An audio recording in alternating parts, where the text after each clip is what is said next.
저는 개인적으로 우리 청소년 어린이들에게 헌금을 가르칠 수 있는 가장 좋은 시점이 바로 이 설날이 아닌가 하는 생각이 있는데요. 그들을 향해서 좀 고백하고 싶은 거는 세뱃돈을 주님께로 이런 좀 그런 운동을 펼쳤으면 좋겠다 이런 생각을 굉장히 많이 해요. 그래서 나중에 그 어린이 특별 집회 이런 거 해가지고 세뱃돈을 주님께로 행사를 이렇게 해가지고 그 봉투채로 주님께 올려드리는 그런 일들이 있으면 저희 교회 재정에도 많이 보탬이 되고 하나님께도 영광이 되지 않겠나 이런 생각도 많이 드는데, 혹시 세뱃돈 받으신 분 계시다면 오늘 이 말씀이 가슴에 남으시길 간절히 바랍니다.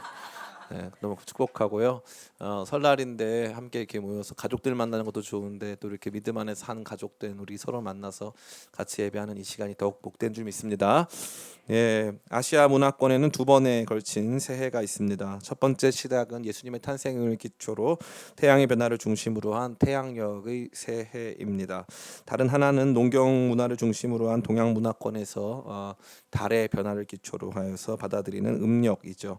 어제는 바로 음력 새해 첫날, 다시 말해 정월 초 하루였습니다. 이와 같은 두 번의 시작 시스템은 여러모로 흥미롭습니다만 저는 개인적으로 이것이 주는 유익이 훨씬 크다고 생각합니다. 새해를 두 번이나 맞기 때문에 국가적으로 또 개인적으로 이게 좀 낭비다, 또 어렵다 하는 사람들도 있을 수 있겠지만 저는 아주 이것이 우리 모두에게 주는 유익이 훨씬 크기 때문에 지속적으로 이 태양력과 또 이 민족 고유의 설날 행사를 지속적으로 가져야 된다고 생각하고 있습니다. 그 이유는 바로 새해가 두 번이기에 시작을 두 번 할 수 있기 때문에 그렇습니다. 특별히 첫 번째 시작이 여전히 추운 겨울 날씨와 짧은 낮 시간에 이루어지는 매우 상징적이고 이론적인 의미에서의 새해라면, 두 번째 시작인 설날은 이미 길어진 낮 길이와 조금이나마 따뜻해진 기온의 변화 속에서 실제적인 출발을 한다라고 결단할 수 있는 그러한 시기인 점을 생각해 본다면, 이 두 번의 시기 모두가 우리 모두에게는 참 의미 있고 현실적으로 도움이 된다고 말씀드릴 수 있습니다. 많은 사람들이 새해 첫날에 시작한 것을 잘 결단한 내용을 실천하거나 그것을 꾸준히 이어가는데 어려움을 겪고 있습니다. 많은 사람들이 새해 첫날에는 많은 기부 활동을 하죠. 특별히 헬스클럽에 많이 기부를 합니다. 보통 헬스클럽이 그때 아주 성황을 맞이하고 헬스클럽에서 또 그 특별한 행사들을 많이 하기 때문에 1년치 끊으신 분도 계시고 또 이렇게 3개월 또 등등 이렇게 있는데, 그 모든 금액은 여러분들이 우리 국민들의 보건, 건강 등을 위해서 사회 체육 등을 위해서 기부한 기탁금이라고 봐도 거의 무방할 정도로 우리는 이제 헬스클럽을 잘 가지 못하고 있습니다. 그래서 주일날 제가 생각할 때 그것도 주님께 드리자 이런 생각. 그래서 어린이 청소년 세뱃돈과 설날에 헬스클럽 갈 돈을 주님께 드리자, 요 느낌을 많이 받고 있어요. 그래서 교회에 헬스클럽을 설치하는 한이 있더라도 이렇게 좀 우리가 좀 이렇게 너무 헛되이 드리는 거 아닌가 생각이 드는데, 그 말은 무슨 뜻이냐면은 새해에 결단을 하는데 실천을 못하죠. 근데 두 번째 새해를 만나면 다시 시작할 수가 있어요. 이 두 번째 새해는 이제 조금 더 우리 안에 다가오는 게 큽니다. 좀 있으면 봄이 다가오고 날씨도 따뜻해지기 때문에 새로운 결단을 할 수 있다는 거죠. 이 두 번의 시작 시스템이 참 우리에게 유익을 주는데, 성경에서도 이러한 시스템이 아주 많이 등장해요. 한 번의 시스템, 한 번에 딱 시작해가지고 그 끝까지 간다? 그렇지 않다는 거예요. 성경에서도 매우 빈번하게 이 두 번에 걸친 시작 시스템, 두 번에 걸친 변화를 말씀하실 때가 참 많다는 것을 우리는 말씀을 통해서 보게 됩니다. 아무래도 오늘 이 말씀이 그것을 가장 잘 보여주는 말씀 아닐까 생각이 드는데요. 여러분의 두 번째 출발, 두 번째 시작점이 주어졌는데 2020년 어떻게 살 것인가, 하나님께서 두 번째 출발을 우리에게 말씀하시면서 어떻게 살라고 말씀하시는 것인가에 대해서 이 말씀을 통해서 그 뜻, 그 의미를 발견하고 새로운 결단으로 나아가는 우리 모두가 되시기를 예수님의 이름으로 축원합니다. 첫 번째로 앞서 설명드린 대로 아브라함의 출발은 얼핏 보면 첫 번째 출발 같아 보이지만 실제적으로 보자면 두 번째 출발이라는 점을 우리는 분명히 기억해 볼 필요가 있습니다. 이미 아브라함은 그의 아버지 데라와 함께 첫 번째 출발을 한 적이 있습니다. 창세기 11장 31절부터 32절까지의 말씀입니다. 31절부터 32절 같이 읽어보겠습니다. 시작. 데라가 그 아들 아브라함과 하란의 아들인 그의 손자 롯과 그의 며느리 아브라함의 사레를 데리고 갈대아인의 우르를 떠나 가나안 땅으로 가고자 하더니 하란에 이르러 거기 거류하였으며, 데라는 나이가 205세가 되어 하란에서 죽었더라. 아멘. 이 말씀에 따르면 데라, 다시 말해서 아브라함의 아버지였던 이 사람도 가나안 땅을 향해서 출발한 적이 있습니다. 우리 생각에는 그냥 그에게도 어떠한 심경의 변화가 생겨서 그냥 단순히 출발했던 것 아닌가 생각할 수가 있는데, 갈대아 우르 지역에서부터 하란에까지의 거리는 빠르게 가면 1010km, 1010km의 거리고 좀 천천히 가면 1080km 정도의 거리라고 합니다. 그러니까 서울에서부터 부산이 대략 400km인 점을 감안해 볼 때 서울에서 부산을 두 번 왕복하고 한 번 반 정도를 갈 수 있는, 한 번 왕복하고 한 번 반 정도를 갈 수 있는 엄청난 길이가 되는 거죠. 고대 사회 사람들이 쉽게 이주를 하지 않았던 점을 고려해 봤을 때 갈대아 우르에서 하란까지 온 것도 엄청난 일이었다는 것이고, 데라도 처음에 출발할 때 하란까지 가려고 했던 게 아니라 처음부터 가나안 땅까지 가려고 했다는 점을 고려해 본다면, 이 데라가 아들들과 그의 며느리를 데리고 출발한 이 여정은 보통 여정이 아니었음을 우리는 직감할 수 있는 것입니다. 심지어 당시에 갈대아 우르 지역이 훨씬 도시화된 지역이었고 발전된 곳이었습니다. 특별히 그 땅은 가나안과는 언어, 문화, 종교 모든 면에서 달랐기 때문에 데라의 도전이 쉽지만은 않았던 것이 사실이었습니다. 그럼에도 불구하고 데라는 이 길을 가야 했다는 거죠. 그런데 흥미로운 것은 데라는 하란까지는 왔는데 갈대아 우르에서 가나안 땅까지 들어갈 수는 없었다는 것입니다. 이 부분에서 데라의 이름의 뜻이 더욱 흥미롭게 다가오는 것은 우연이 아닐 듯합니다. 데라의 이름의 뜻은 뭘까요? 알면 여러분이 목사님 하면 되죠. 데라의 이름의 뜻은 머뭇거리다, 주저하다, 지연시키다라는 것입니다. 이름 자체가 머뭇거리다, 주저하다, 지연시키다라는 것이죠. 그래서 데라는 갈 수가 없었어요. 머뭇거리고 주저한 것이죠. 또 지연시켰습니다. 다시 말해 하나님께서 이루실 그 뜻과 계획들을 머뭇거리며 주저하며 지연시키고 있었다는 것이죠. 어디에서부터 그렇게 했습니까? 갈대아 우르에서부터 하란까지는 나왔는데 하란에서부터 가나안까지는 갈 수가 없었다는 것이죠. 특별히 갈대아 우르와 하란이라고 하는 것은 거리상으로는 굉장히 멀었지만 신앙적으로는 가까웠습니다. 똑같이 달신을 섬기는 지역이었기 때문에 신앙적으로는 매우 가까웠습니다. 여호수아서가 증언해지기를 이 아브라함이 강 건너편에서 이방신을 섬겼다라고 한 표현이 있거든요. 근데 그걸 생각해 봤을 때 아마도 데라는 이 종교 제사장인 확률이 굉장히 높은데, 하란까지는 종교적으로도 같고 문화적으로도 유사한 문화권 속에 있었기 때문에, 메소포타미아 문명 유사한 문화권 속에 있었기 때문에 하란까지는 올 수가 있었는데 하란이라고 하는 장벽을 넘어서지는 못한 것으로 보여지죠. 하란을 넘어서면 그때부터는 진짜 언어, 문화, 종교 모든 면에서의 이 변화를 경험해야 됐기 때문에 절대 건너갈 수가 없는 바로 그 벽과 같은 지점이 하란이었다는 것입니다. 특별히 데라에게는 더욱더 그러했다는 것이죠. 저희 집사람과 최근에 영화를 한 편 보았습니다. 아주 옛날 영화인데 늑대와 춤을이라는 영화인데, 그 영화를 보게 된 배경은 제가 이제 늑대와 춤을 그 영화 이야기를 해주면서 여자 주인공 이름이 있거든요. 혹시 그 이름 안다 하시는 분? 한 분 없네. 여자 주인공 이름이 주먹쥐고 일어서예요. 근데 저희 집사람이 세상에 그런 영화가 어딨냐, 세상에 그렇게 이름 붙여진 영화, 그 얘기 하다가 그럼 진짜 있다 하고 이제 보여줬거든요. 이제 그러면서 이제 제가 그 이야기를 같이 나누게 되었는데, 거기 보면 늑대와 추물이 뭐냐면은 이 한 미국인 장교죠. 미국인 장교가 남북 전쟁 시대에 이 프론티어 지역, 서부 개척 지역으로 이제 파견을 받습니다. 파견을 받았는데 거기 늑대 한 마리가 찾아와 가지고 되게 친하게 이렇게 아주 친밀하게 친밀감을 표현해요. 그러다 보니까 늑대가 맨날 따라다니고 하니까 늑대 저리 가 해가지고 돌도 던지고 둘이서 장난도 칩니다. 친해진 거죠. 그래서 인디언들이 인디언식 이름을 붙여줘요. 그 이름이 늑대와 추물, 넌 늑대랑 춤추는 사람이다, 이렇게 붙여주는 거죠. 성경도 굉장히 유사해요. 이름이 그 사람의 운명일 때가 아주 많습니다. 그 데라도 마찬가지예요. 지연시키다 주저하다가 부모가 어떻게 붙여줬는지는 모르겠어요. 그러나 이게 부모가 붙여준 이름인지 아닐지는 모르겠지만 지연시키고 주저한 그런 모습이 있었고, 그 주저하고 지연했던 그의 삶은 하란까지는 갔지만 더 이상 전진할 수가 없었다는 것이죠. 그리고 나서 이제 12장에 하나님께서 아브라함을 향해서 말씀하십니다. 우리 12장 1절 말씀 같이 한번 읽어보겠습니다. 시작. 여호와께서 아브라함에게 이르시되 너는 너의 아버지의 집을 떠나 내가 내게 줄 땅으로 가라. 아멘. 내가 너에게 보여줄 땅으로 가라. 이제는 가라. 하나님께서 이 두 번째 출발, 두 번째 시작을 아브라함에게 말씀해주고 있다는 사실입니다. 참 이것이 참 놀랍습니다. 이제 이 시작되는 두 번째 출발 지점은 아브라함 역시도 가기가 매우 힘들고 어려운 곳이었음에도 불구하고 하나님께서 죄송합니다. 그랬음에도 불구하고 하나님께서는 아브라함을 향해서 가라고 말씀하신다는 거죠.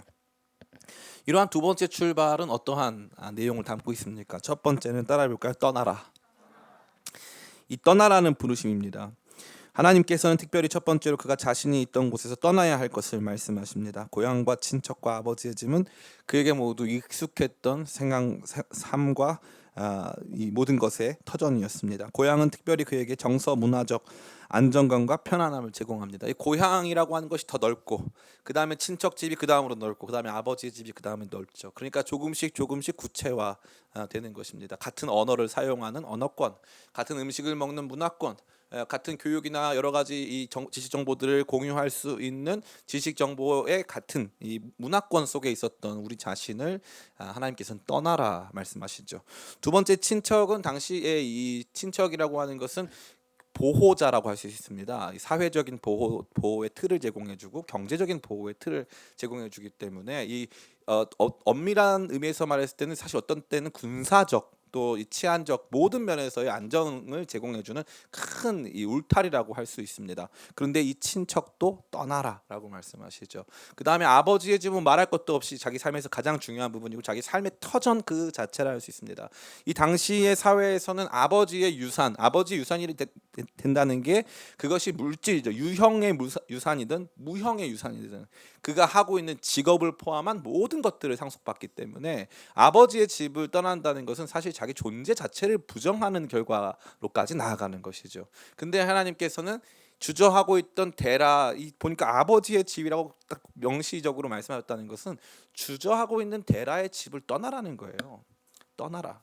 두 번째 출발 지점은 첫 번째 출발의 실패를 넘어선, 이 첫 번째 출발이 하란까지는 왔는데 하란을 넘어서지 못했을 때 두 번째 출발은 하란을 뛰어넘어서 이제 내가 너에게 보여줄 땅으로, 여기 뭐 명시적으로 말씀도 안 하십니다. 가나안 땅이라고 말씀하시면 편할 텐데 그러면 쉽잖아요. 가나안 어디로 가면 되겠다. 근데 보여줄 땅으로, 아직 보여주지도 않은 그 땅으로 가라라고 말씀하신다는 거죠. 첫 번째 출발 당시에도 아마 이 말씀이 부여됐을 텐데 첫 번째 출발은 실패했습니다. 하란에서 실패했어요. 언어, 문화, 환경적 장벽이 딱 가로막고 있었습니다. 여기 넘어가면 큰일 난다. 여기 넘어가면 실패한다. 근데 주님이 뭐라고 하시는 거? 떠나가라는 거죠. 너가 익숙했던 모든 것을 떠나라 라고 말씀하신다는 것입니다. 사실 아브라함 부부는 이미 나이도 많았고 자식도 없었습니다. 그런 상황은 매우 그들에게 비참한 삶의 이 현실을 주고 있었을 텐데요. 그럼에도 불구하고 하나님 거기 떠나라는 거예요. 떠나라. 기독교 신앙 자체가 이러한 떠남의 신앙입니다. 아담과 하와가 만나 둘이서 결혼하여 자녀를 출산하기 시작했을 때 하나님은 이렇게 말씀하십니다. 이러므로 남자가 부모를 떠나 그의 아내와 합하여 둘이 한 몸을 이룰지로다. 남자가 부모를 떠나는 것입니다. 부모를 떠나 그의 아내와 합하여. 떠남은 우리의 존재적인 시작점이 되는 것이죠. 아브라함도 떠나야 했고 야곱도 떠나야 했고 요셉도 이집트로 떠나야 했습니다. 모세도 이집트에서부터 안정된 생활을 버리고 미디안 광야로 떠나야 했습니다. 다윗도 자신에게 익숙했던 지역인 베들레헴과 헤브론을 버리고 예루살렘이라고 하는 지역에서 그의 왕국을 새롭게 시작해야만 했던 것입니다. 제자들에게 주님께서 주신 지상 명령 역시도 너희는 가라. 하늘과 땅의 모든 권세가 내게 속하였으니 내게 주셨으니 너희는 이제 가라라고 말씀하신다는 거죠.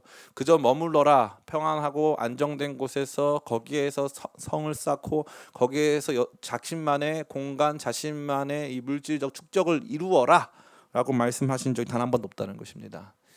기독교 신앙은 떠남의 신앙입니다. 떠남의 신앙. 이게 두 번째 출발에서 가장 중요하게 제기되는 문제입니다. 사랑하는 성도 여러분, 여러분에게 저는 묻고 싶습니다. 오늘날 우리 청년 공동체처럼 이 떠남과 관련된 두려움을 가지는 공동체가 없는 것 같아요.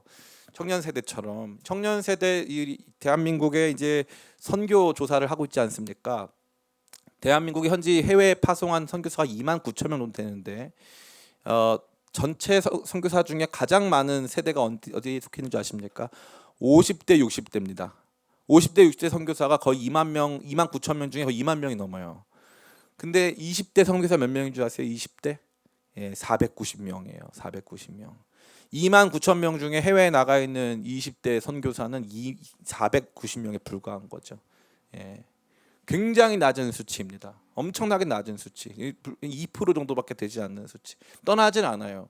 익숙한 환경에 머물러서 그 어디에도 가고자 하지 않습니다. 그러면은 여기가 좋아서, 여기가 행복해서 그럴까요? 아니요. 이미 반 떠나왔어요. 갈대아 우르에서 이미 반 떠나서 하란까지 왔습니다. 하란에서 만나고 있는 현실도 녹록치가 않아요. 자녀가 없어요. 소망이 없습니다. 그런데 안 떠나는 거예요. 안 떠나요. 절대 떠나지 않습니다. 대한민국은 사람들이 뭐라고 부르죠? 이 뭐 헬조선이라고 부르죠. 사실 살기 좋은 나라인데 그럼에도 불구하고 헬조선이라고, 우리나라 지옥이라고 부르는 거예요. 특별히 우리 청년 세대들을 향해서 무슨 뭐 M4 세대 이런 거 부르죠. 예. 근데 흥미로운 건 그래도 안 떠나요. 떠나지 않습니다. 제가 여러분을 해외를 가라는 뜻이 결코 아니에요. 제 말은 뭐냐?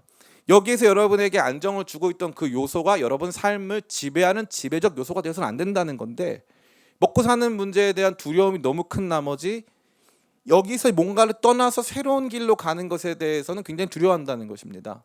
근데 삶은 언제나 새롭습니다. 언제나 새로워요. 똑같은 한 해 한 해를 지나가고 있는 것처럼 보이지만 절대 그렇지 않습니다. 20세기 중반에는 이 우주에 관련된 두 가지 이론이 충돌했어요. 하나는 이제 정상 우주론이 있었어요. 우주의 정상 상태론. 우주는 그냥 가만히 멈추어 있는 것이다. 영원히 물질은 불변한다. 우주의 정상 상태론입니다. 그런데 나중에 이제 1940년대 때 빅뱅 이론이라고 시작해가지고 아무것도 없는 데서 엄청난 폭발과 함께 우주는 137억 년 전에 플러스 마이너스 2억 년 정도 되는데 137억 년 전에 폭발과 함께 시작됐다. 그럼 지금은 어디가 대세일까요? 지금 빅뱅 이론이 완전 대세입니다. 정상 상태로는 더 이상 이제 각광받지 못하고 있습니다. 제가 무슨 말씀을 드리는 거예요? 시작하면 끝이 있는 거고요. 시작과 끝의 중간 단계는 팽창과 확장과 변화가 있는 거예요. 더 이상 그래서 불교 세계관, 힌두교 세계관이 각광받을 수가 없어요. 왜냐하면 우리는 똑같은 날을 보낸다고 생각하지만 실상 다른 날을 살고 있거든요. 확장하고 변화하는 날. 내 삶을 내가 결정한다고 생각해가지고 내가 내 삶의 정상 상태를 정한다고 생각하지만 그렇지 않아요. 주변 사람들의 죽음, 떠남, 질병, 고통, 아픔, 다양한 변화가 내 주변 사람들한테 생기는 거예요. 나도 모르는 세계 속으로 들어가는 것입니다. 이게 기독교 신앙인들이 맞닥뜨려야 되는 삶의 현존이에요. 우리는 떠나는 거예요. 어제 나로부터 떠남. 익숙했던 나의 모든 것으로부터의 떠남이 굉장히 중요한 거죠. 이게 안 되는 교회, 이게 안 되는 성도님들 안에는 변화가 없습니다. 그때부터는 그 어떠한 이 기쁨, 그 어떠한 보람 따위는 등장할 수가 없어요. 왜냐? 우리는 존재적으로 떠나야 하기 때문에. 아담이 타락하기 이전에도 하나님께서는 남자가 부모를 떠나 안정된 삶의 환경과 지경을 떠나서 아내와 합하여 한 몸을 이룰 것을 말씀하셨어요. 그러니까 떠남 자체가 떠나고 이제 이별하고 확장하고 변화하고 이동하는 이 자체가 하나님께서 인간들에게 주신 원래부터의 사명이에요. 생육하고 번성하고 땅에 충만하라. 땅에 충만하려면 어떻게 됩니까? 팽창하고 확장돼야 되는 거죠. 물리적이 됐건 정신적이 됐건 어떠한 방향이 됐건 이 떠남의 신앙이 너무나 중요한 것입니다. 여러분들이 이제 두 번째 새해죠. 설날을 맞이해서 어떠한 결단을 하기를 원하십니까? 저는 여러분들이 떠남의 결단을 하길 간절히 축복합니다. 이 떠남을 단순히 기쁨의 교회를 떠남 절대 그러지 마세요. 그건 잘못된 선택이야. 그거 농담이고요. 해도 되는데 우리 진소 형제도 떠났는데 떠나도 상관없어요. 우리 교회 정말 많이 떠나보냅니다. 저희 교회 정말 전 기쁨이에요. 정말 기쁨입니다. 그거에 대해서 아까운 거 하나 없어요. 정말 진심으로. 많은 선교사가 우리 교회 출신이 되길 간절히 소망합니다. 진짜 진심으로 바랍니다. 그런데 이 두 번째 부분에서 이 떠남이라는 건 사실 정신적 떠남이 저는 중요하다고 생각해요. 정신적 떠남. 내가 언제나 영원 무궁토록 여기 있겠다. 언제나 내가 내 삶은 일정할 것이다. 그리고 일정해야만 한다. 일정하도록 노력을 다하겠다. 죄송한 말인데 기독교 신앙이 아닙니다. 아니에요. 안정, 번영 이거에 멈춰 있으면 절대 그럴 수가 없어요. 좀 이따 살펴보겠지만 우리는 떠나야 할 이유를 가진 사람들이에요. 떠나야만 하는 것입니다. 떠나지 않고서는 변화는 일어나지 않고 떠나지 않고서는 그 어떠한 일도 벌어질 수가 없습니다. 떠남이 너무너무 중요한 거죠. 떠남이 너무 중요한 것입니다. 날마다 떠나라는 뜻은 아니에요. 또 떠나고 또 떠나고 오늘 있었으니까 내일 가야지 뭐 이렇게 하는 뜻은 아닙니다. 그러나 그럼에도 불구하고 익숙한 것들에 대한 반발이 있어야 되는 거예요. 너무 익숙하면 문제가 생긴다는 거죠. 제가 이제 맨날 요즘에 무슨 뭐 이화 목사가 없으면 제가 그만두면 이런 얘기 하니까 어떤 분이 오셔서 목사님은 교회 아빠인데 아빠가 자꾸 떠난다 그러면 성도들이 불안해한다. 저는 그 불안이 좋아요. 좀 불안하셔야 돼. 그게 좋아요. 낯설게 하기. 낯설게 하기. 이 모든 상황과 환경에 대한 낯설음을 가져야 돼요. 아, 우리 교회가 얼마든지 그렇게 될 수 있겠구나. 이완 목사가 없을 땐 어떤 상황이 될까? 이게 있어야 되는데 너무 우리 성도님들은 익숙한 걸 너무 좋아하는 거예요. 안정적이고 익숙한 걸 너무 좋아하니까 무슨 일이 발생합니까? 하나님이 강제로 여러분을 낯선 환경에 두면 너무 힘든 거예요. 너무 무서워. 너무 힘들고. 그렇게 되니까 하나님이 싫어. 심지어 나를 등 떠미시는 하나님. 하나님께서 데라를 등 떠밀었는데요. 못 떠민 지점이 하란이에요. 거기서 못 떠밀어요. 안 가. 얘가 안 가. 이름이 데라야. 이름이 자체가 딜레이. 안 가. 절대 안 가. 저 주님 전 못 가요. 그러니까 아브라함을 향해서 이제 너는 가라. 이제 가라. 떠나라. 말씀하신다는 거죠. 저는 여러분들이 날마다 익숙한 삶의 환경과 지경을 떠날 각오를 하고 사시기를 간절히 축복합니다. 제가 개인적으로 굉장히 존경하는 목사님이 있어요. 이자익 목사님이라는 분이신데 이자익 목사님은 저 금산교회라고 하는 그 교회의 이제 담임 목사님 출신입니다. 이분은 원래 이제 마부 출신인데 조덕삼 장로님의 마부 출신이에요. 근데 그 교회가 처음으로 장로 투표를 하는데 이 마부와 주인이 같이 후보에 올랐는데 이 주인은 장로가 떨어지고 자기 집 마부가 장로가 된 거예요. 실제로 그 교회는 그 주인 집 안에 있었어요. 그런데 거기 있는 대부분의 사람들은 이 조덕삼 장로님의 소장농이었어요. 조덕삼 장로님의 이 집에서 일해주는 사람들. 근데 그 사람들이 조덕삼 장로님을 안 뽑아주고 이 마부를 뽑아준 거예요. 이자익 장로님. 조덕삼 장로가 앞에 나와서 말을 합니다. 여러분 너무 좋은 결정을 했습니다. 제가 아는 이자익 우리 장로님은 너무 탁월한 분이어서 우리 교회를 이끌어가기에 부족함이 없습니다. 해가지고 그 장로님을 기쁨으로 맞아준 다음에 이자익 장로님을 자기가 돈을 다 내서 성사님하고 상의해가지고 평양신학교에서 유학을 보내고 그 평양신학교 공부 마치자마자 금산교회 담임 목사님으로 청빙해요. 자기 마부를. 예. 저는 이 너무 위대하지 않습니까? 그 당시에 이 사회 계층 질서가 얼마나 안정감이 있었습니까? 다 무시하고 자기는 주인이지만 자기가 그 사람의 말씀을 듣는 성도가 되겠다고 결단한 거죠.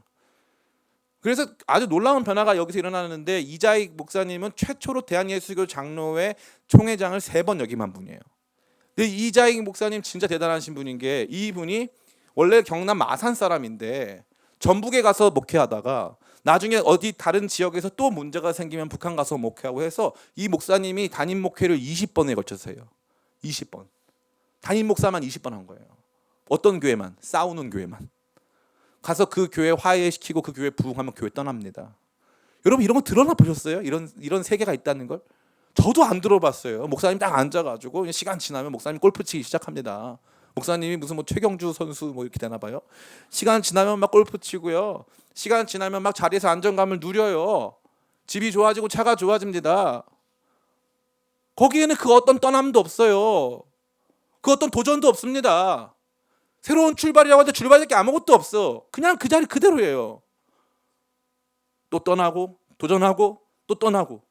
그래서 끝날에 내가 이 땅에서 얼만큼 안정감 있는 삶을 꾸준히 쌓아왔느냐가 아니라 나는 얼마나 많이 떠나왔느냐가 우리의 거룩한 증거가 돼야 되는데 여기 보면은 우리 교회 안에도 강제로 떠난 사람이 있고 이제 반강제로 떠나는 사람이 자발적으로 떠나신 분 거의 없어요.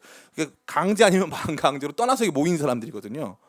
그럼 여기서 또 어떻게 하는 거예요? 여기서 또 바벨탑을 쌓는 거예요.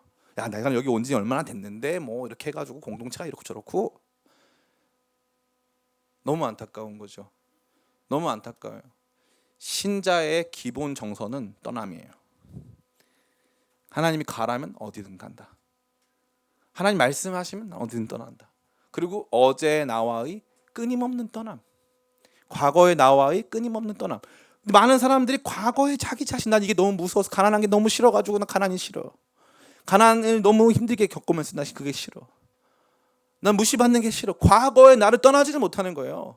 그냥 그대로 그 자리에서, 거기에서 안정감, 거기에서 세세무궁토록 행복하게, 그 후로 해피리에버부터 그 후로 계속 행복하게 살겠다.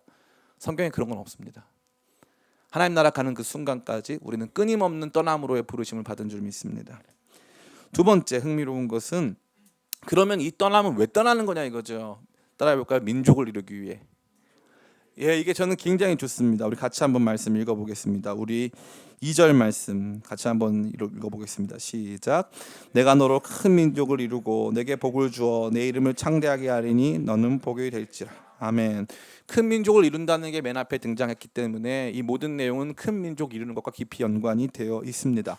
아브라함의 이름을 아브라함으로 바꿔주신 것. 아브람은 높은 아버지란 뜻인데, 이 높은 아버지가 아닌 아브라함은 많은 사람의 아버지가 되게 해주겠다라는 뜻이거든요. 그러니까 높아진 아버지, 이 시대의 기준, 세상의 기준에 부합하는 높은 권세를 가진 아버지가 아닌 이 아브라함의 존재를 높여주시는데, 아브라함의 존재가 높아지는 건 넓음으로 높아지는 거예요. 많은 사람의 아비가 되었기 때문에 높아지는 겁니다. 떠나야 하는데 떠나야 되는 목적은 민족을 이루기 위해서예요. 새로운 민족을 이루기 위해서 주님께서는 우리를 떠나라고 말씀하신다는 것입니다. 앞서 말씀드린 대로 이 고향을 떠나 새로운 고향을 만들고, 친척을 떠나 새로운 공동체를 만들고, 아버지의 집을 떠나 영원한 아버지의 집으로 가는 위대한 여정이 오늘 우리 가운데 주어진 떠남의 여정인 것입니다. 아버지의 집이 그 아버지가 인간 아버지, 내가 익숙한 인간 아버지가 아니라 하나님 아버지, 영원하신 하나님 아버지의 집을 나의 집으로 삼고, 주께서 만나게 해주신 새로운 사람들, 주께서 나에게 이끌어 주셔서 그들로 구원받게 하셔서 그들과 함께 세워진 새로운 주의 몸된 교회, 그 새로운 민족으로 삼고 살아가는 거예요. 그 위대한 변화가 있어야 한다는 것이죠. 저 판교에 위치한 우리들 교회는 전 개인적으로 막 그 교회를 100% 좋아하거나 하진 않습니다. 그러나 그 교회 목사님 김양재 목사님에게 일어난 놀라운 변화는 우리가 충분히 들어도 가치가 있는 내용을 생각합니다. 제가 군에 있을 때 그 목사님이 하는 이 집회에 참석한 적이 있는데, 그 김양재 목사님이 그 얘기를 하셨어요. 자기가 원래 이제 서울예술고등학교의 피아노 선생님이었다는 거예요. 그래서 그냥 음대 나와가지고 피아노 치는 사람은 셌지만 서울예술고등학교 피아노 선생님 되려면은 그 쉬운 일이 아니었다는 거죠. 그리고 자기 남편은 의사였다는 거예요. 강남의 의사.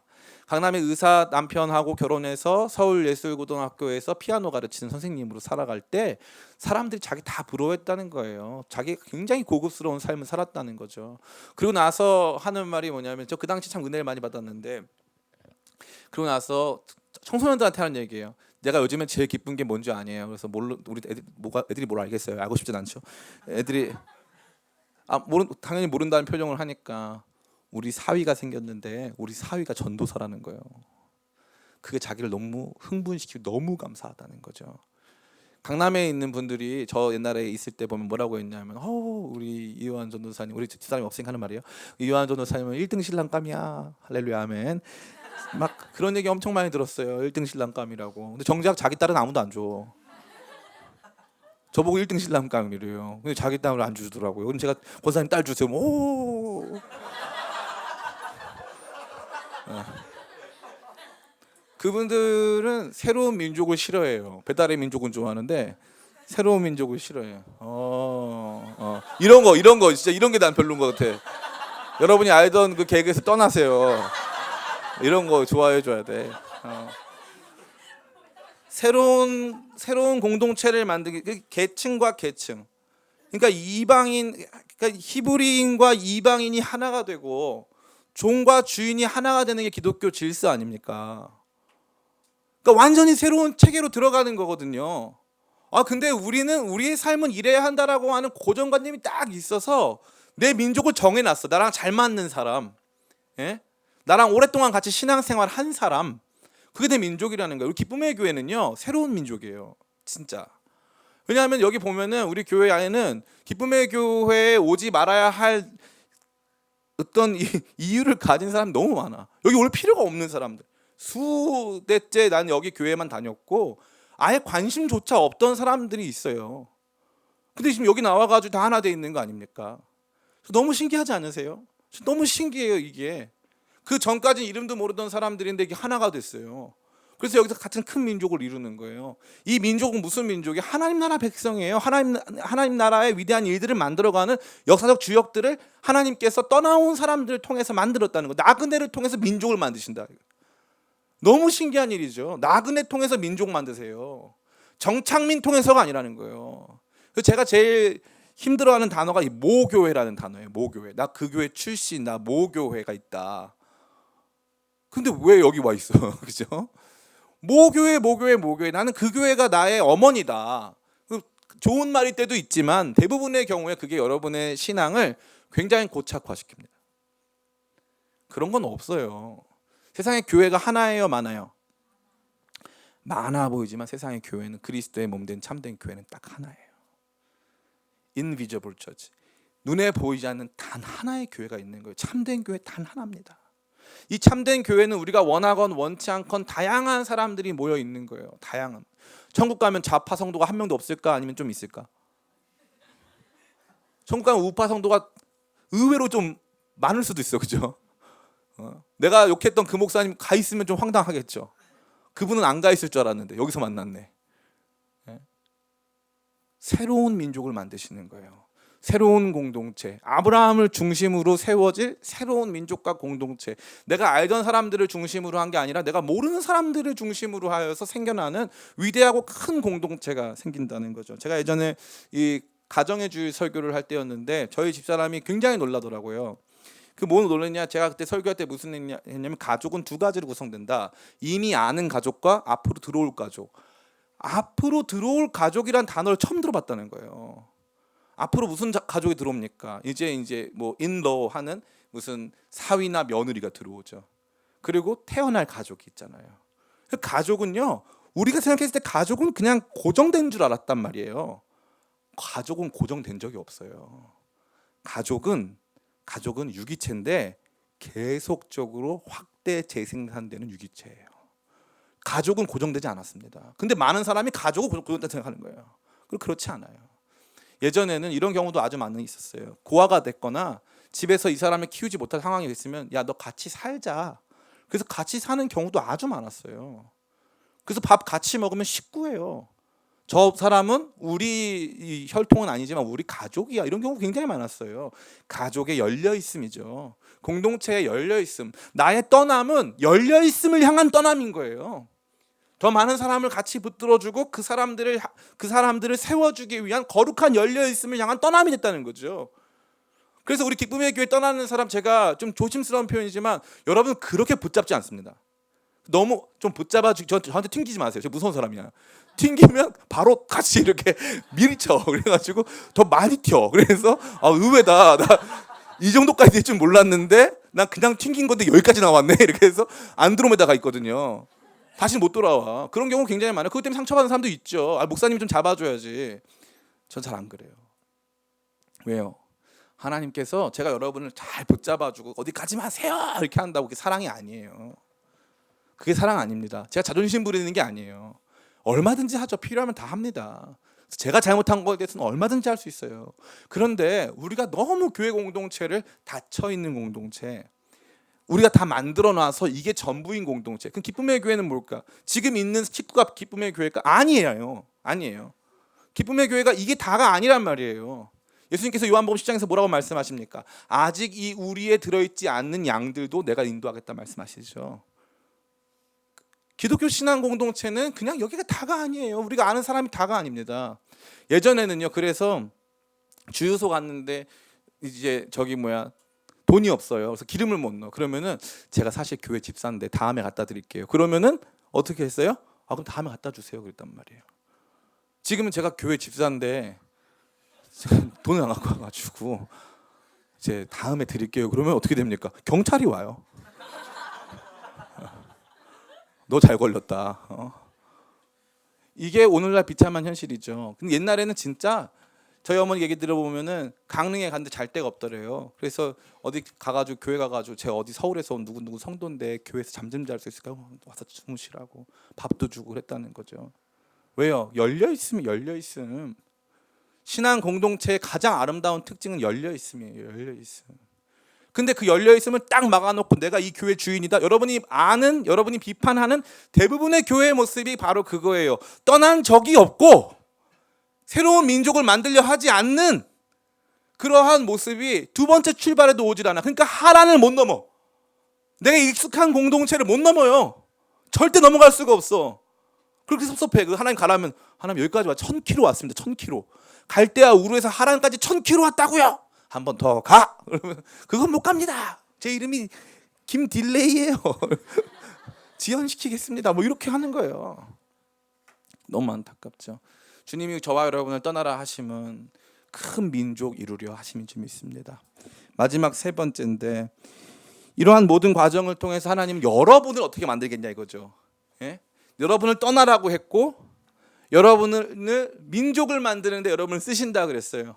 그러면은 여러분이 그 과정에서 뭐가 되냐 이거죠. 따라해 볼까요? 나는 복이다. 예. 우리 2절 말씀 같이 다시 한번 읽어보겠습니다. 시작. 내가 너로 큰 민족을 이루고 내게 복을 주어 내 이름을 창대하게 하리니 너는 복이 될지라. 아멘. 저는 이 말씀이 너무 좋아요. 너는 복이 될지라. 너는 복이 될지라. 우리 기쁨의 교회 모든 성도님들이 이 땅에 하나님께서 주신 거룩한 복이 되길 간절히 소망합니다. 여러분 복 받는 사람이 아니에요. 그래서 제가 새해 복 많이 받으세요 말을 하는데 할 때마다 불편해요. 그 한국 교회가 그동안 복을 많이 받아서 문제였어요? 아니면 복을 안 받아서 문제였어요? 그렇죠. 많이 받아서 문제. 복 많이 받았습니다. 대한민국에서 가장 복음화율이 높은 곳은 강남구, 서초구, 경기도 성남시 분당구예요. 대한민국에서 제일 잘 사는 동네가 가장 복음화율이 높아요. 복을 엄청 받았어요. 엄청 받았어요. 하나님 우리한테 복 많이 주셨어요. 여러분 삶이 참 힘들고 어려웠다는 점도 제가 알아요. 좀 더 받기를 원하는 마음도 제가 압니다. 그러나 하나님은 여러분에게 복 더 주겠다고 하셨어요? 복이 되게 하겠다고 하셨어요? 복이 되게 하겠다. 복을 너희가 이 땅에 복이 되도록. 주님이 우리를 떠나라 하심은 복을 받는 수준을 넘어서서 복이 되는 수준으로 만들어 주겠다 이거예요. 많은 사람들이 복 받으려고 신앙생활 하는데 복 받으려고 신앙생활 하면 나중에 그게 독이 됩니다. 복으로 시작했다가 복이 독이 돼요. 만나 있죠, 만나. 아침마다 주잖아요. 일용할량. 제가 요즘에 그거 묵상을 엄청 많이 해요. 그 성경 일독을 하고 있다는 뜻이죠. 만나. 이거 만나 뭐예요? 그거 딱 정말 경상도 사투리가 정말 하나님께서 계시하신 사투리인데 하늘에서부터 음식이 내려왔잖아요. 그래가지고 이게 뭐냐 해서 이 만나. 이거 먹는 거 맞나? 이거예요. 진짜로. 이게 뭐냐 이 뜻이거든요. 만나가. 이해를 돕기 위해서. 이해를 돕기 봐주세요. 좀 열려 있어 좀. 만나가 그거거든요. 근데 이 만나의 특징이 뭐냐? 쌓아두면 썩어요. 우리한테는 매일의 복이 필요해요. 아멘. 매일의 복이 필요해요. 쌓아두면 썩어. 대한민국의 문제가 뭐예요? 쌓아두니까 썩었어요. 교회가 돈을 쌓아두니까 썩네. 싸워요. 건물을 만들어놨는데 썩어서 냄새가 나고 그 건물에서 사람들이 하나님 찬양 안 하고 서로 욕하고 싸워요. 돈이 없어서가 아니라 돈이 많아서 싸운다고요. 예? 몸이 건강하지 않으면 안 싸워요. 몸이 내가 죽겠는데 뭘 싸워, 그죠? 몸이 건강하니까 더 열심히 싸워, 더 잘 싸워. 예? 성도가 많으니까 더 패가 많아, 더 많이 싸워. 여러분 절대 복을 너무 단편적으로 생각하지 마세요. 로또 맞으면 복 같죠? 복 아니에요. 그거 복 아닙니다. 아무리 좋은 걸 해보세요. 복이 아니에요. 제가 최근에 어떤 집사님 만나서 신방을 했는데 그 집사님이 제일 재미없는 게 돈 버는 일이래요. 하나님 돈을 엄청 많이 주셨는데 제일 재미없는 일이 돈 버는 일이라고 하더라고요. 너무 지친대요. 이거 안 하고 싶대 그냥. 근데 우리는 그게 복이라고 생각하는 거예요. 돈 많이 벌고 좋은 직장 가가지고 좋은 대학 가가지고 뭐 행복한 일. 남들이 다 박수 쳐주죠. 이 사람 대단한 사람들이다. 실제적으로 자기는 절대 그렇게 느끼지 않습니다. 그 어디에서도 그런 만족을 못 느껴요. 주님 뭐라고 말씀하시는 거예요? 내가 너로 복이 되게 해주겠다. 민족을 이루고 떠나라고 하고 민족을 이루다 보면 섭섭하죠. 주님 저 섭섭해요. 그런데 주님께서 하시는 말씀, 그게 너의 삶의 복이고 너는 복 그 자체야. 넌 복의 원천이야. 여러분 앞에 그 선택이 놓여져 있는 거예요. 복을 받는 인생이 될 것인가, 복이 되는 인생이 될 것인가. 이 두 번째 출발이 주어진 것입니다. 새해 복 많이 받으세요 해서 복을 많이 받는 사람이 될 것인가, 아니 새해 복 많이 드릴게요, 내가 이 땅에 복으로 살겠습니다 하는 사람이 될 것인가. 저는 우리 기쁨의 교회 청년 성도들, 특별히 여러분들이 이 땅에 복이 되길 간절히 축복합니다. 여러분 그 생각 할 수 있어요. 목사님, 전 돈이 없어서, 저는 배운 게 없어서, 전 남보다 잘 나가지 못해서, 저는 고통이 있어서, 아픔이 있어서, 질병이 있어서 저는 복이 못 됩니다. 아니에요. 하나님께서는 지금 이 당시 상황으로 봤을 때는 저주받았다고 판단받을 만한 자식이 없는 아브라함을 사용하세요. 이미 나이가 많아요. 75세. 출발하기엔 너무 늦었어. 그런데 하나님이 75세에 아브라함을 출발시키는 거예요. 제가 믿기로는 여기 지금 우리 기쁨의 교회 현장 지금 75세 없어요. 여기 여기 75세 없습니다. 근데 하나님 뭐라는 거예요? 할 수 있다는 거예요. 떠나라, 가라, 떠나라. 열려 있음을 향하여 가라. 너를 통해서 새롭게 이루어질 일들, 너를 통해서 수많은 사람들이 복음 앞에 돌아올 그 역사들을 꿈꾸면서 가라. 내가 너를 복이 되게 해주겠다. 이 거룩하고 위대한 출발을 향해서 뛰어라 말씀하신다는 거죠. 아버지 데라에게 임했던 그 이야기가 이제 아브라함에게 직접 오는 거예요. 그래서 이제 이 두 번째 시작이 되었고, 이 두 번째 시작이 역사의 출발이 되는 것입니다. 사랑하는 청년 성도 여러분, 또 사랑하는 성도님들, 제가 말씀 다 마칩니다. 우리 기쁨의 교회의 이 정신은 프론티어 정신이에요. 개척자 정신입니다. 우리 교회는 20세기에 어른들이 만들어 놓은 교회가 아니라 우리 청년들을 중심으로 21세기에 만들어진 교회고, 지금 21세기에 만들어진 이 교회가 2020년대를 맞이했습니다. 교회는 건물을 남기지 않고 교회는 역사와 이야기를 남겨요. 교회가 남겨야 할 가장 위대한 역사와 이야기는 우리는 떠나는 공동체였는가, 아니면 남아서 안주하는 공동체였는가. 담임 목사를 비롯한 모든 성도들이 안주해서 서로 너가 나가, 너가 나가. 아, 나는 여기 사명이 아직 있네. 네가 나가. 목사님 되면 하는 말이잖아. 네가 나가. 중이 싫으면 절이 싫으면 중이 나가야지. 예? 왜 절이 나가냐 이런 거죠. 나가라는 거예요. 성도들 다 나가라. 그런데 교회는 그렇지 않습니다. 사도 바울은요, 3차에 걸친 선교 여행 통해서 많은 교회를 세웠어요. 여러분, 끝날 심판대 앞에서 주님, 제가 이 한 교회를 잘 섬겼습니다. 한 교회 잘 섬기고 여기서 그냥 권사 직분, 집사 직분 잘 맡아서 잘했습니다. 박수 쳐주세요. 하나님께서 분명히 이렇게 하실 거예요. 내가 너한테 맡겨둔 그 달란트 왜 거기 묻어놨냐? 왜 거기에 묻어놨냐? 저는 우리 기쁨의 교회 청년들, 기쁨의 교회 모든 성도님들이 어차피 세워진 이 교회 안에서 하나님의 말씀이 우리한테 뭐라고 말하는가를 깊이 듣는 가운데 하나님 앞에서 떠나는 공동체 되기를 축복합니다. 이 위대한 떠남의 역사, 이건요 어제의 나로부터의 결별이에요. 어제에 익숙했던 현실과 상황으로부터의 결별. 사실은 흥미로운 건 아브라함은요, 하란에서의 생활이 행복했을까요? 행복하지 않았을까요? 행복하지 않았습니다.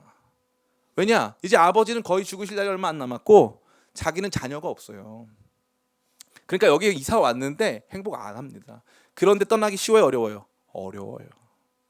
내가 있는 이 자리가 행복해도 떠나기 어려운데 행복하지 않아도 떠나기 어려운 거예요. 그런데 하나님 뭐라 하세요? 떠나. 익숙했던 삶의 모든 것들을 떠나. 이게 안 되는 사람이 있어요. 선천적으로 잘 쉽지 않은 사람들. 주님께서 말씀하시는 거예요. 그래도 떠나. 그래도 가.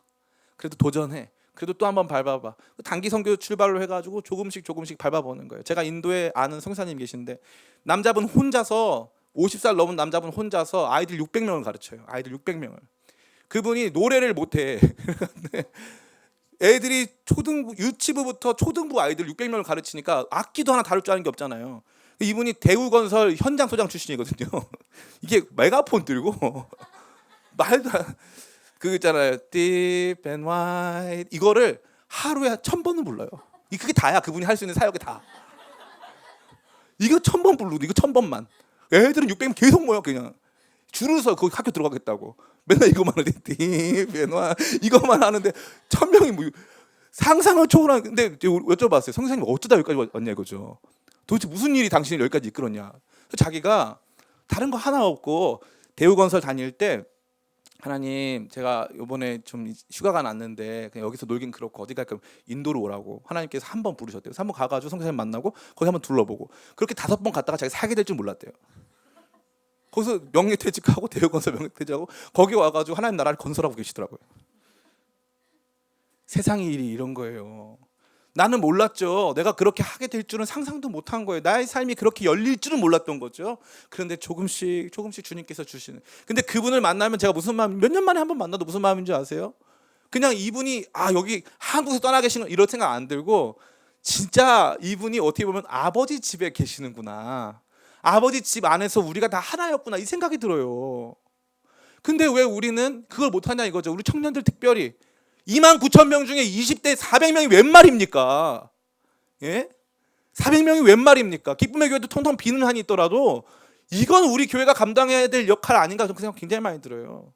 우리 교회는 특별히 사역자들이 신학과 학생 많잖아요. 신학 손 들어보십니다. 신학과. 자, 눈 감고 신학과 출신 빨리. 한재성, 우리 김나영 빨리 다 손 들어 빨리. 우리 장민혁까지. 신학과가 이렇게 많은 교회 매년 많은 사람들 나가지 않습니까? 예? 저는 우리 교회 너무 자랑스러워요. 저는 우리 교회 너무 자랑스럽습니다. 우리 교회 성장이 좀 더뎌도 돼요. 상관없어요. 그게 중요한 게 아니에요. 기쁨의 교회는 멋있게 떠나는 공동체다. 어제 나와 결별하고 새로운 나를 만나 하나님께서 주시는 민족들 새로 만들어내고 거기에서 복을 받는 수준이 아니라 복이 되는 인생을 사는 위대한 교회. 여러분 지금 거기에 와 있는 줄 믿습니다. 마음으로 늘 고백하면서 주님 이 두 번째 출발 주어졌는데 데라와 같이 갈대아 우르에서 하란까지는 갈 수 있는데 주님께서 명령하시는 그 다음 땅은 못 가겠습니다. 저는 거기는 못 가요. 이런 마음 한 명도 갖지 않고 주께서 부르실 때 아직 모르는 땅이지만 믿음으로 위대한 한 걸음을 걸어가며 주님과 함께 동행하며 이 땅에서 수많은 민족 하나로 세워가고 우리 자신이 이 땅에 복을 받는 수준이 아니라 이 땅에 복이 되는 위대한 역사. 나의 어떠함과 상관없이 75세 노인 자녀가 없어서 저주받은 삶 비참한 인생 필요 없이 하나님이 부르시는 더 큰 위대한 삶의 지경으로 나아가 큰 복을 이루시는. 그래서 2020년 새해 덕담이 여러분에게 새해 복 많이 받으세요가 아니라 새해 복이 되세요. 여러분 때문에 복을 받겠습니다가 되는 거룩한 칭찬과 위로의 말씀 듣는 저와 여러분 다 되시기를 예수님의 이름으로 축원합니다. 우리 같이 잠깐 기도했으면 좋겠습니다.